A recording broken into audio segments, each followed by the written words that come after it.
6 o'clock. We will come back into open session. Mr. Terpstra, can you give us a readout of closed session, please? Thank you, Mr. Mayor. The council did meet in closed session starting at 5:30. The city council approved invoices for the litigation items noted on the agenda. Beyond that, there was no other reportable action.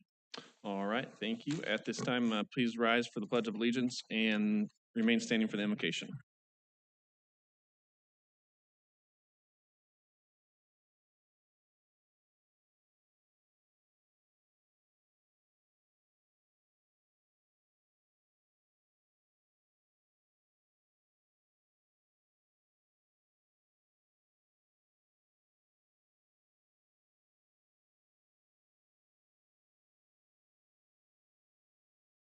God and Father, we bow before you at the beginning of this meeting because we depend on you for all things.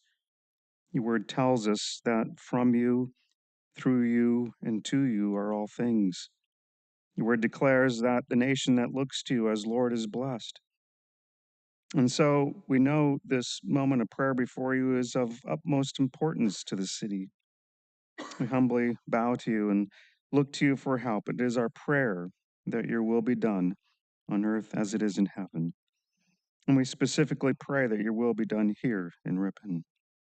We ask you to lead the city council to wise decisions this night and during all the various meetings. And we ask you to lead and guide our schools, our teachers, our business owners, our police officers, firefighters to do what is right and good in your eyes. We thank you this evening for the harvest that's being brought in at this time, which affects many businesses and organizations. May the harvest be brought in safely and may good flow from it. Father, by your grace, may all the businesses of our city thrive. May all children learn safely without fear. May parks, athletics, physical exercise be enjoyed. May families, churches, and other organizations be blessed. We pray in the name of Jesus. Amen.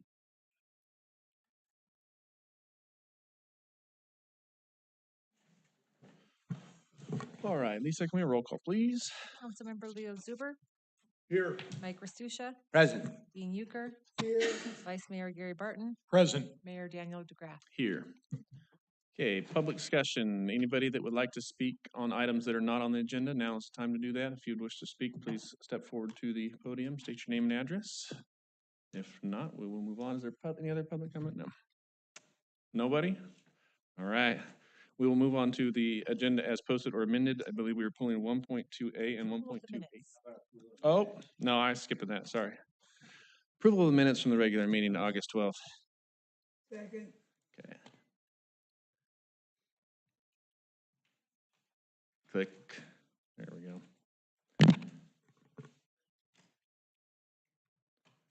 All right, now we'll move on to approval of the agenda as posted or amended, which will be amended. Anything else? 1.2A and 1.2H?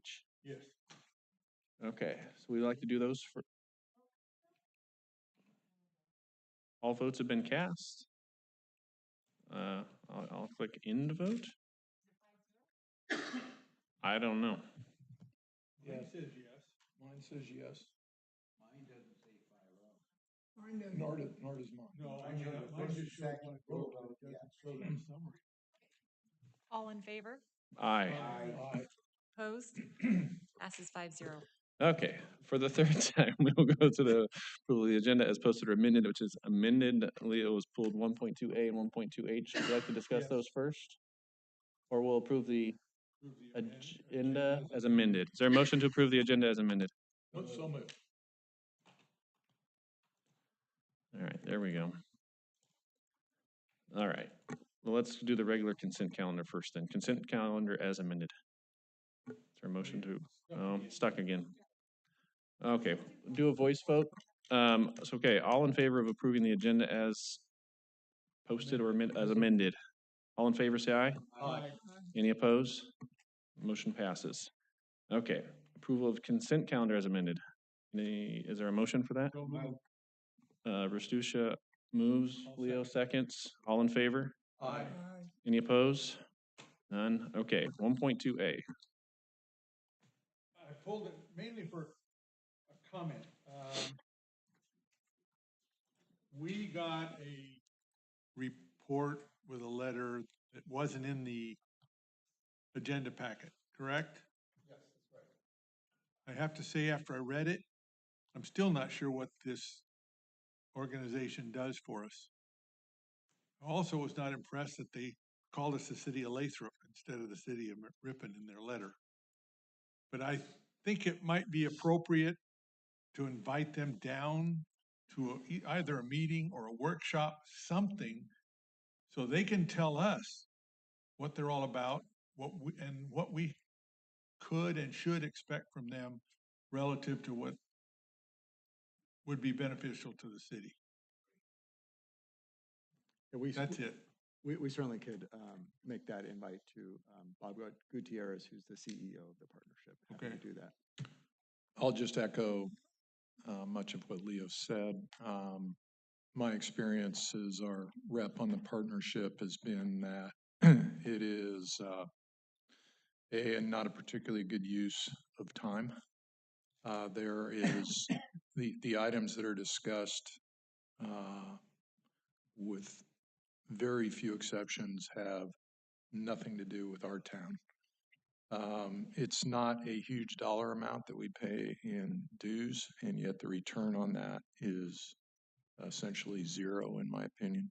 So yeah, I think it'd be good to have Bob here and tell us why this is an appropriate use of taxpayer dollars for this. And if I could just say, I agree. I sat on the board for a while and nothing ever happened at the board meetings. It was a waste of time. I quit going after a while, and all they talked about was Stockton and Tracy. That's where all the activity was. And so I think we do this to be part of the team, but that's about it. There's nothing that happens in Ripon from them. I don't disagree with being part of the group. I don't Right. disagree with paying the fee. But it's as much to remind them that we're part of this Yeah. group as it is for them to tell us Yeah, what we should expect. we agree. Yeah. Because I don't think they've ever been down there. Not since I've been Have on the they? council. Yeah, they've never been down there. So good point. Do we want to do this one or wait and do them both? Well, 'Cause unless the it's other- gotta be a separate motion, Well, a separate huh? vote. I don't know. Well, and I pulled the other one for sort of the same reason. I remember when this item got put on for consideration by the council, it's been over a year ago, we had some of that COVID money and we used part of it to fix up landscape areas that we had required developers and stuff to put in, and that over time had fallen into disrepair. And I have to say that the work that they're doing is exactly what we have hoped would happen. It's starting to dress the place up again. Bare ground is starting to have things growing there, and I think we work hard to make sure that as the town grows, it grows as a place we want to be rather than just some sort of functional thing. And this investment, I think, is going to pay off rather quickly. Let me just add, if I can, to that. I agree with you, and I think a lot of credit goes to you and your department for following up, and making sure they're doing what they're doing.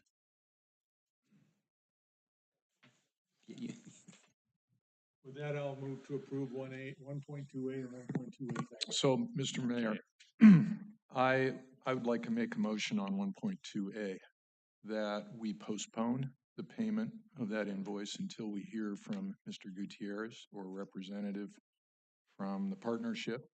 And then at that time, we make a decision on whether to approve that invoice.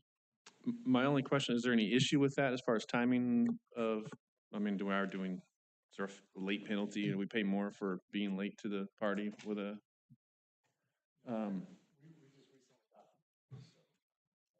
it could wait till the next council meeting? Is there any?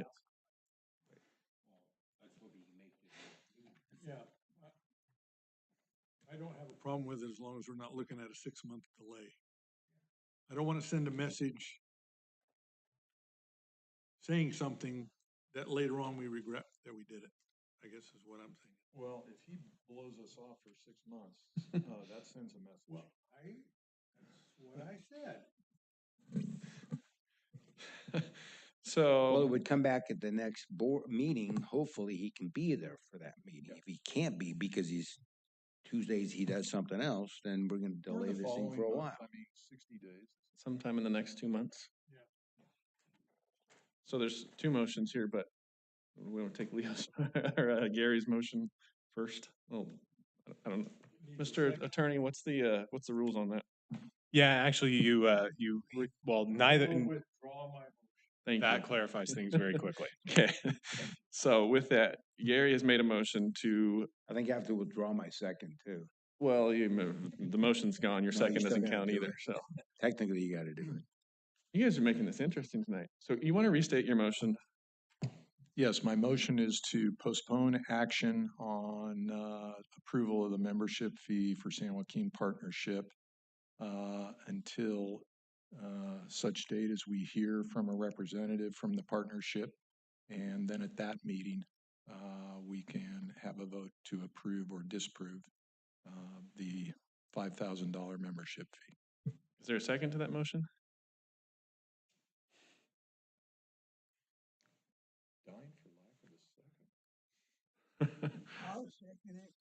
Okay, we have a motion and a second, and we don't have, we're in electronic, we'll go to the voice vote. All in favor of the motion, say aye. Aye. Aye. Okay.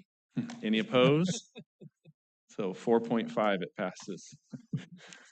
All right, 1.2H now. Second. We have a motion and a second. All in favor? Aye. Any opposed? None. Motion passes. That was fun. Okay, resolution 2A, resolution city council designated a voting delegate to the League of California Cities. Gary, do you have anything to say on this one? We nominate Mr. Barton to be our rep. We Yes, can, he probably second. won't go. Yes, Mr. Mayor, I do, but I'm going to withhold my comments. Okay. Given, I don't know, I sense a cynical No, I thought you might tone have to your question. something to but- say on that one. So. I looked at it as being very respectful to him, Mr. Mayor. I thought so too.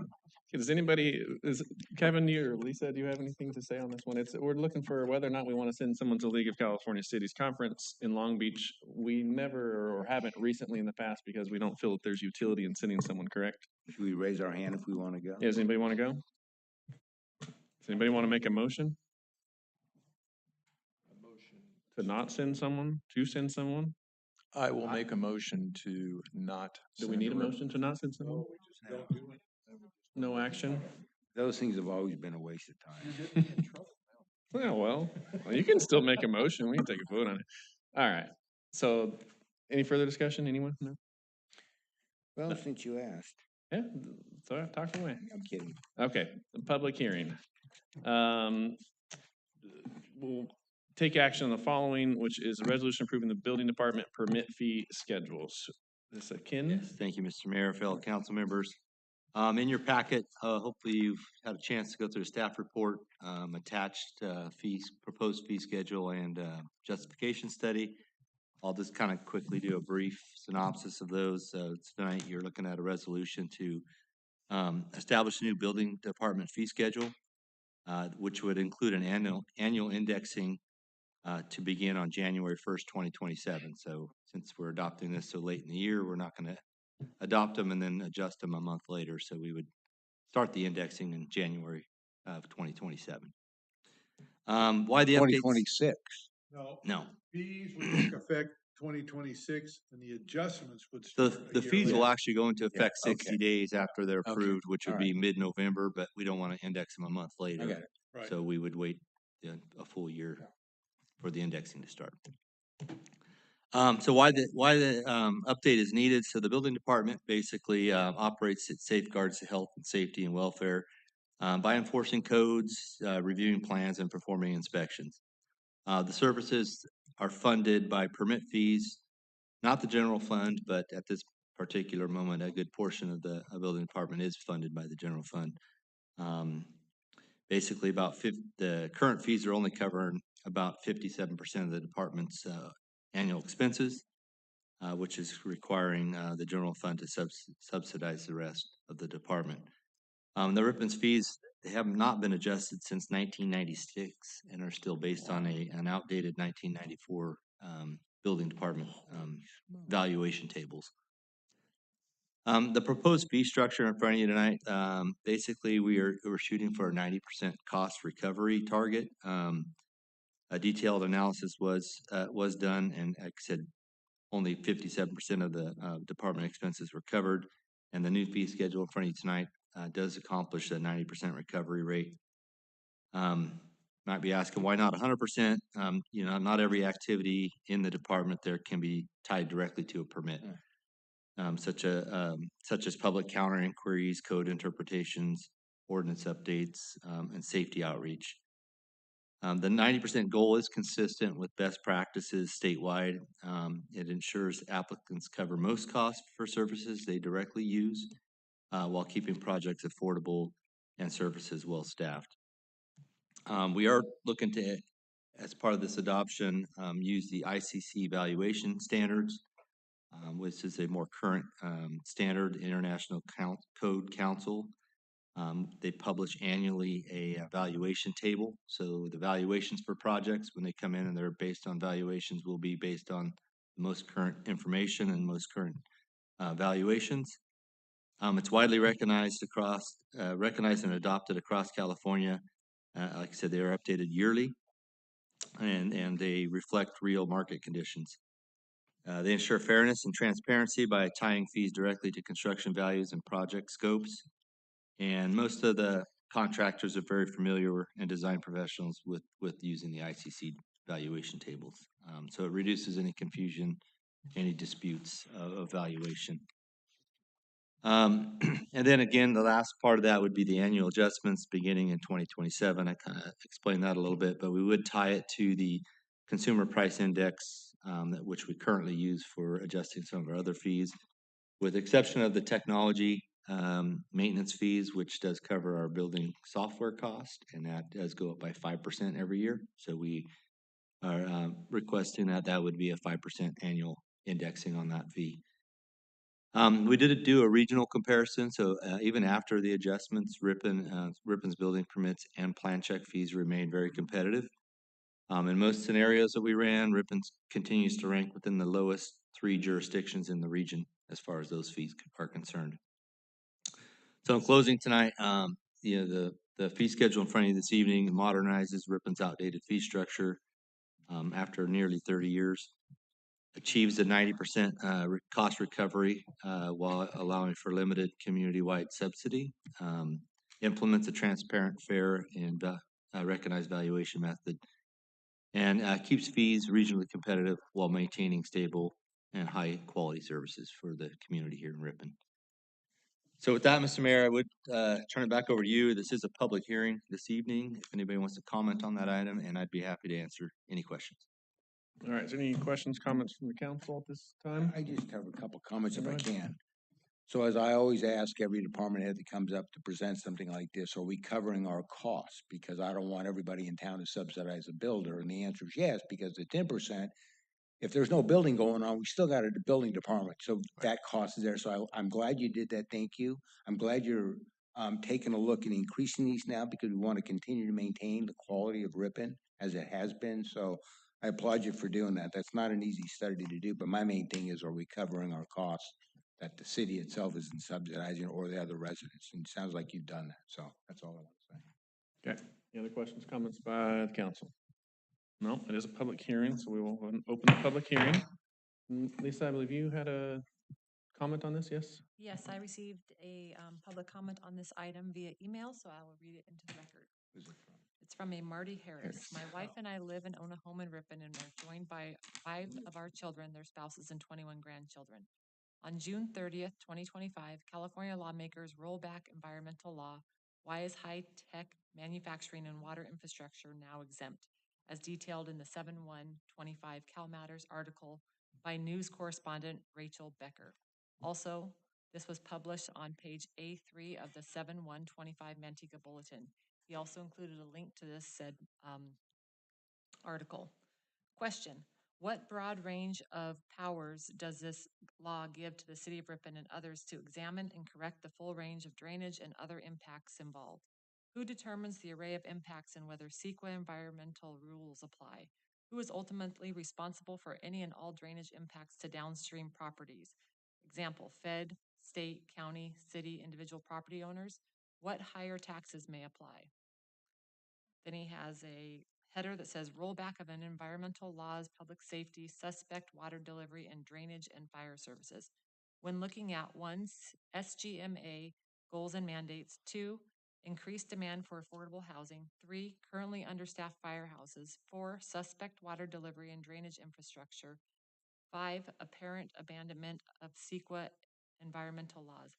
I believe our best outcome can only be achieved by banding together to share critical infrastructure and public services capacity while preparing for each of us to pay more in taxes. Question: if developers in Ripon do not contribute it in the form of paying higher fees, who is protecting and taking control of our rights to flood protection, groundwater, and SSJID surface water? Thanks, Marty Harris. Thank you, Lisa. Is there anybody else who would like to comment on this one? Seeing none, we'll go ahead and close the public hearing. Any further questions or comments from the council? Seeing none, is there a motion? I'll move to approve the resolution. We have a motion and a second. Do we have to take a voice vote on this one? Okay, it doesn't have to be individual for a resolution on this public hearing. Okay, anyways, all in favor? Aye. Aye. Any opposed? Motion passes. Okay, item number 4, discussion trash implementation plan. James, what good news do you have for us? Yes, thank you, Mr. Mayor. Hopefully you've all had a chance to read the trash implementation plan that's attached to your packet. I'll just go over the staff report that I put together, and then if you have questions, feel free to ask. Just some background: State Water Board adopted the trash provisions back in 2015.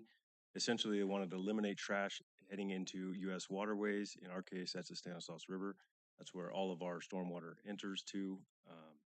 In June 2017, we received notice that we had until 2030, along with other cities and counties, to fully comply with the trash regulations, and regulations were developed at that time. We were offered 2 methods to comply: a Tract 1 or a Tract 2. Tract 1 involves installing actual physical full trash capture systems in priority land use areas. And those priority land use areas include high density residential, industrial, commercial, mixed urban, which is any combination of those 3, and then public transportation. So those physical structures would actually filter the water, remove all of the trash. Our staff would then go collect that trash, remove it prior to that water entering the Stanislaus River. Track 2 involves developing an implementation plan, which you see here in front of you tonight. And essentially that would allow us to determine where our problems exist, and it provides us an outline to how to fix these areas. So in 2018, the city initially did select the Tract 1 method, and the thought was that we would install these large structures out by the river. We felt that that was the easier path to ensure that we would not have an issue moving forward down the road. But estimates were in excess of about $2 million in order just for the initial capital to install those. Our annual maintenance was approximately $80,000 moving forward. In 2023, staff looked at switching methods to Tract 2 for compliance. We spoke with several consultants. We spoke with cities and counties that had also switched tracks.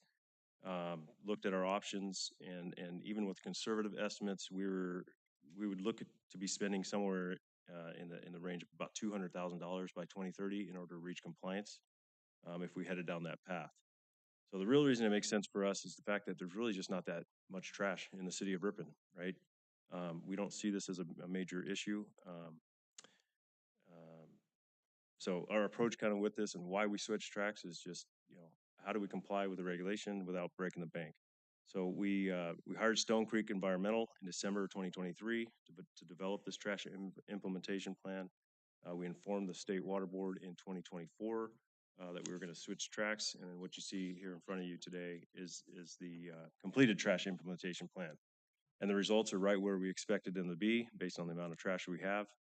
So the city was split up into 53 different priority land use areas. And you can see that within the packet there.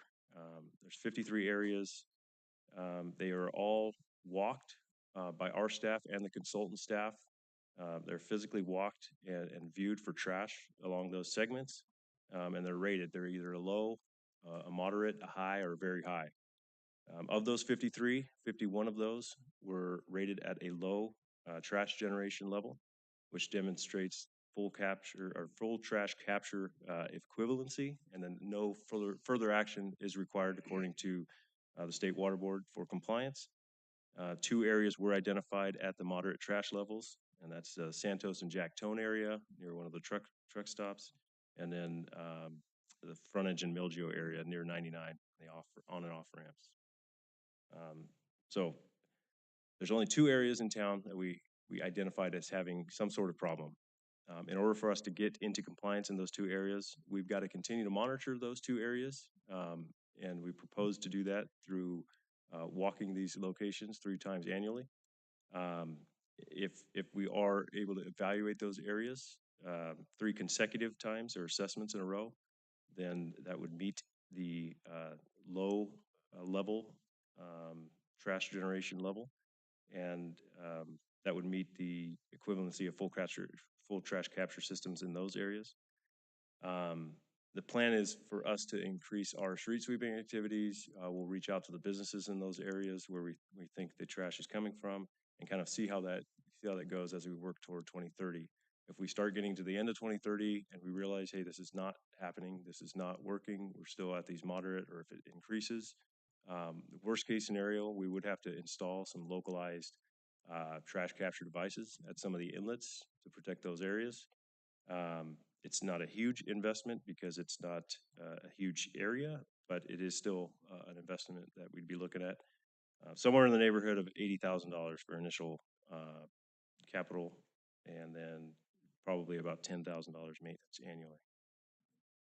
And just to give you an idea of where we're at, so table 3 on page 7 of the plan, it goes into how much trash we're actually talking for these moderate areas. So I don't know if you saw that level in there, but those 2 moderate areas, it is saying that we would generate 228 gallons of trash annually in those 2 areas that we have a problem. So that is 2.5 of our 90-gallon containers, right, for the entire year. So that's really what we're talking about here. So we do think we can get there through outreach, through additional street sweeping activities.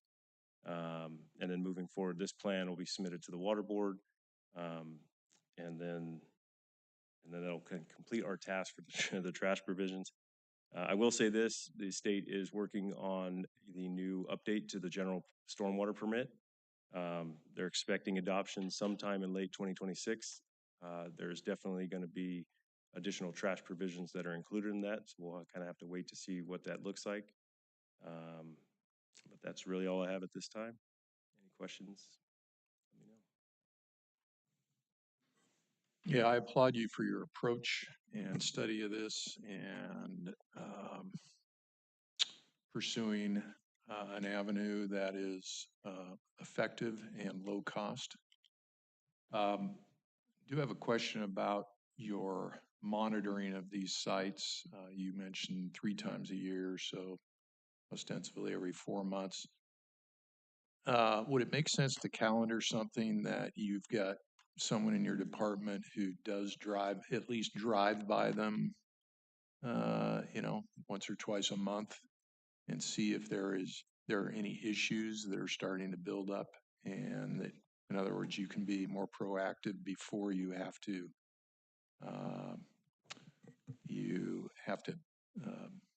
identify that and put it on the record? Sure. Yeah, it's definitely something that we're going to monitor. We're going to take a look at. We can go out there and talk with those businesses, or see what our activities are doing in the area. See if those areas are continuing to accumulate trash. So, yeah. Yeah, because that way, when you do Your evaluation, right? hopefully you've got a clean site.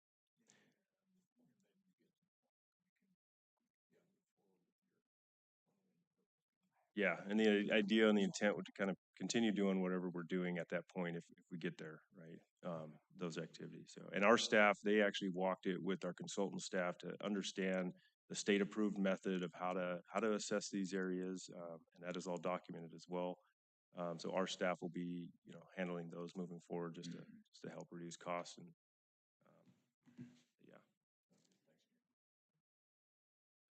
Yeah, if I can just make a comment, like everyone, we want to see the lowest price that we can get for the best quality we can, because this will all go in the rates.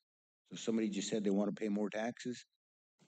It's gonna have to be amortized over all the residents at some point when we do our next rate study. It's gotta be paid for. So I'm glad you know, 200,000 is not gonna be as big an impact on everybody as $2 million.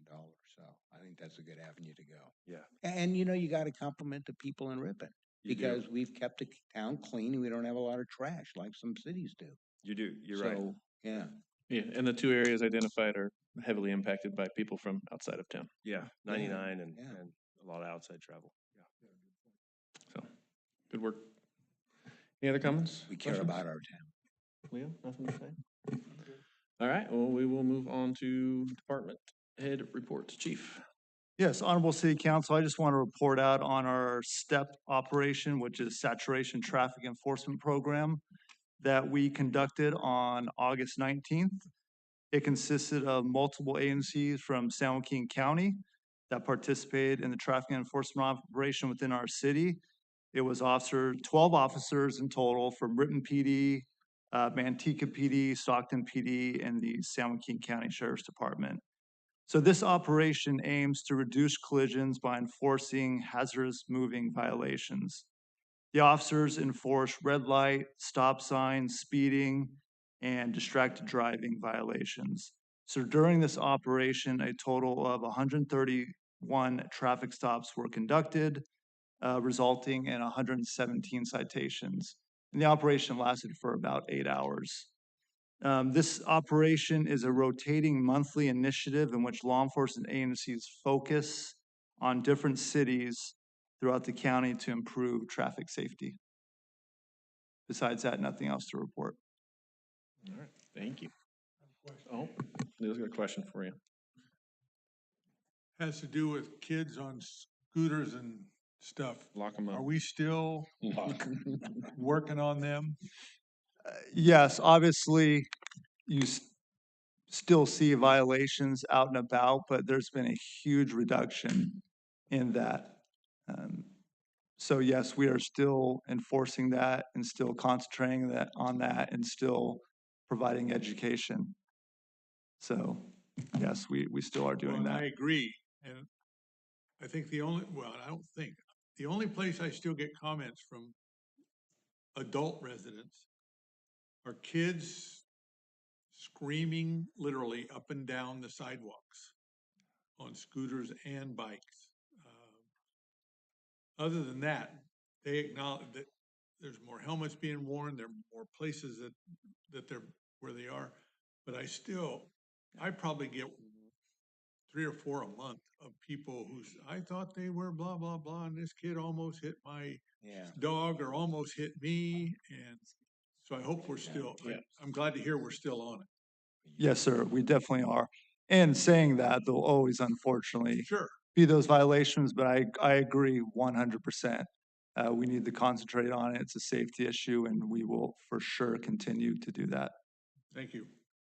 There's a bunch of kids in my neighborhood that got helmets on. There's about 6 of them that always come around, but they're always very polite. They stay on this right side of the road. So either you guys have disciplined them or somebody has, because they look like they're following the rules, at least in my neighborhood. Most are following. The most, yeah. And by the way, I didn't get any phone calls on your saturation either. Usually I do. I got pulled over from a Tracy cop. I did. You got called? Yeah, well, that's because I referred them to you. Yeah. I had a Chief's forwarding number. All right, nothing to report. Really quick, after a rather lengthy hiatus, the planning commission will be back in action on Monday night. What?